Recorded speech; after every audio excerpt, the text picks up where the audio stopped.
फवाद चौधरी अदालत पेश। अदालत ने फवाद चौधरी का 2 रोज़ा जिस्मानी रिमांड मंजूर कर लिया।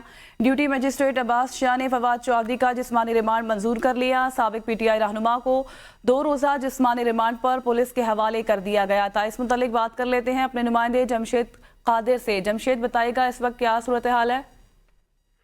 जी, फवाद चौधरी जो सबक वफाकी वजीर भी रह चुके हैं, उन्हें गुज़श्ता रोज इस्लामाबाद से गिरफ्तार किया गया था और आज ड्यूटी मजिस्ट्रेट के सामने पेश किया गया। पुलिस की जानिब से बताया गया और वो FIR पुलिस ने आज अदालत में पेश की जिसपे उन्हें गिरफ्तार किया गया था। ये बुनियादी तौर पर एक शहरी की जानिब से फवाद चौधरी के खिलाफ दरख्वास्त दी गई थी जिसपे FIR दर्ज हुई है। ये 50 लाख रुपए का माली फ्रॉड का मामला है। शहरी ने इल्जाम लगाया कि फवाद चौधरी ने 50 लाख रुपए जब वो वजीर थे नौकरी के एवज लिए और वो नौकरी भी नहीं दी, जिसके बाद रकम तलब करने पर संगीन नताइज की धमकियां भी फवाद चौधरी वक्तन देते रहे।